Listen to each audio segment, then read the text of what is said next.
After years of waiting, the Revolutionary Army is about to declare war on the Celestial Dragons and the entire world government. And they're not going to do it alone. They're going to need the help of the 4 Revolutionary Commanders.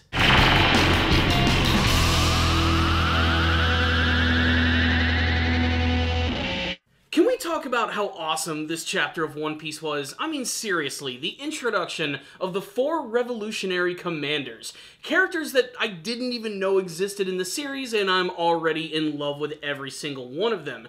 Their unique designs, their devil fruit powers, and the fact that the Revolutionary Army is about to declare war on the Celestial Dragons and the world government. And they're gonna do it at the Reverie. And while all of these different kings and soldiers and armies are going there, they're actually going to go around the world and start recruiting people for their cause.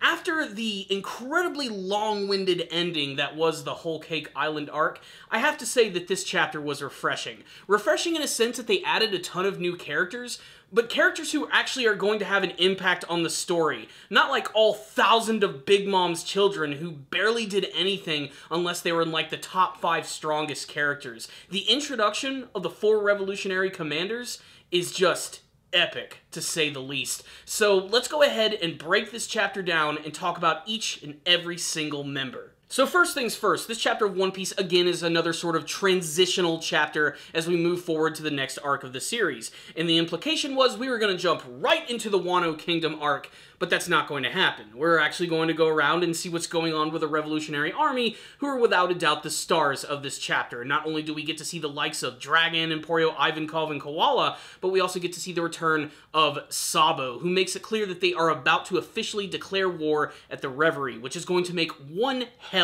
of a statement. I love that. And then immediately we cut to a completely, seemingly random scene where there's this kingdom which is being ransacked by this pirate who goes by the name of Pinkbeard, or depending on the translation that you're reading, he might even go by the name of Peachbeard. He's an associate of Blackbeard himself and holds him in much high regard. And being that this guy is sort of your stereotypical run-of-the-mill pirate, well, they're just gonna take everything they want and just do a lot of looting because that's what pirates do.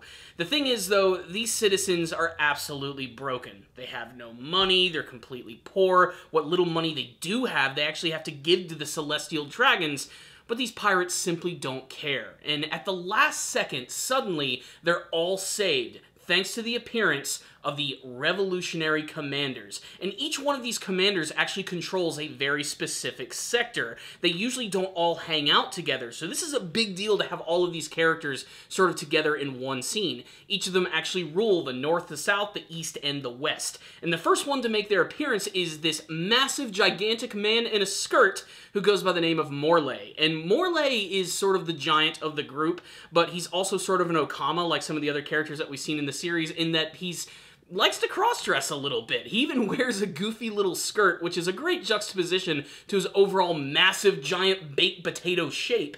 That and he also has a massive trident, not to mention a very unique devil fruit power where he's able to transform the landscape and everything around him into clay, molding it to his will.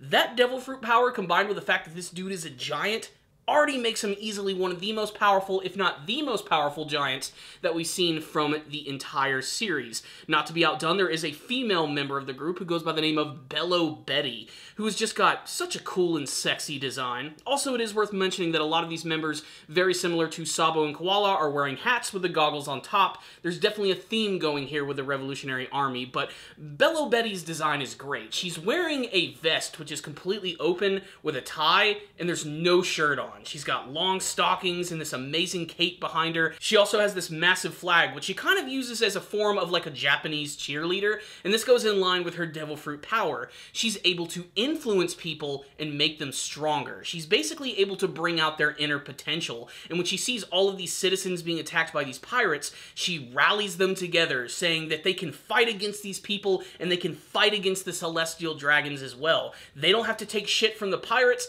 and they don't have to give their money to the Celestial Dragons. What's funny is that while she's doing this, she's being incredibly condescending while she's doing it, yet it still manages to work with all of these people.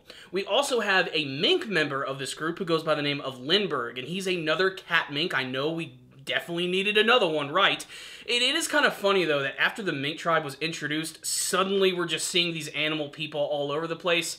It's a case of the creator not realizing what he wanted to do early on in the series. We had fishmen, but I don't think he had the full intention to create half animal, half people.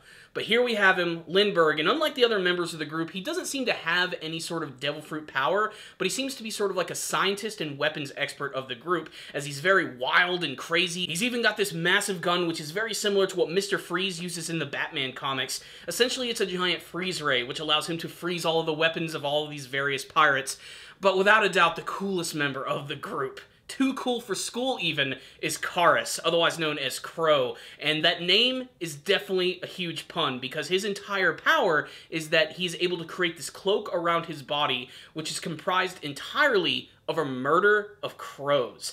I'm not sure if this is just something special that he can do, or if he literally has the devil fruit power to control crows and have them go all over his body and everything, or to quite literally create them. But not only does it look really cool with it constantly flowing in the wind in his weird, like, beak mask, but he's able to make them, like, fly out from his body to attack people, steal weapons, and overall just look really cool while he's doing it. He's definitely the most drastically looking, different-looking member of the group when compared to the other commanders themselves, but man, he left an impact for how incredibly awesome it is. So basically, they're all there, bringing all these people together and recruiting them into the Revolutionary Army while everyone else is away.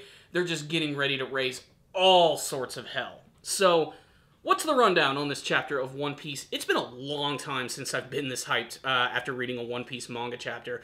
While I did enjoy the Whole Cake Island arc, it just went on for way too long. It wasn't like Dressrosa long or anything, but it's mostly that the ending, the climax, went on for about 4 to 5 months, and a climax should not last that long.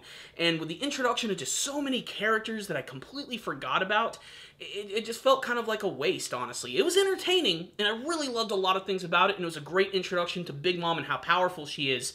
But the Revolutionaries are something that I've been waiting to see for such a long time, and the fact that they're finally getting ready to make their move and get out of the shadows is great. It also does confirm that a lot of them did survive the big attack from Jesus Burgess and the other Blackbeard pirates. They've moved ahead to Emporio Ivankov's place, and this is sort of where they're gathering their forces and preparing to just unleash all sorts of hell. Basically, the biggest confrontation and war in the One Piece series is about to go down, and they're already building it up before we move on to the next arc of the series. I can't wait to see what sort of repercussions this is going to have on the Wano Kingdom arc, if these things are actually going to go together, or if, like I said, this is basically just a big tease to this. But man, what a tease! Every single member of the Revolutionary Commanders are awesome, and I love the implication that it's such a rare thing for them to all come together, at least in one spot, considering they're all apparently so powerful that they can rule over, like, a certain place. Each of them, of course, having their very own roles. And like I said, of the ones that I love the most, I think my favorite ones was definitely Bello, Betty, and Karis. Just the overall design and just look of these characters is great. Lindbergh is definitely my least favorite, if only for the fact that he's just another mink tribe member who's a cat. We've seen so many of them, and he absolutely pales in comparison to, say, Pekoms or even Nekomamushi. That being said, this chapter, right here, just absolutely delivered in every way, and it's going to be like a shot of pure awesomeness for all the One Piece fans who are just very excited or feeling a little exhausted at the end of the Whole Cake Island arc. This is a chapter that worked, it was awesome, fantastic introduction to the characters, the artwork was solid, seeing all of these characters come out, use their powers, and seeing their unique designs honestly just refreshed me so much, and I loved this chapter, which is why I'm going to give it a 5 out of 5. You guys need to check out this chapter, and I'd love to hear your thoughts about it if you did already read it. Tell me what you thought about it in the comments section below. Tell me all your thoughts about the Revolutionary Army, their big war declaration, and who's your favorite member of the 4 commanders. Tell me why in the comments section below, and what you hope to see from the future of the One Piece manga series. Thank you guys for watching this review. I'll see you guys next time, and as always, stay down now, baby.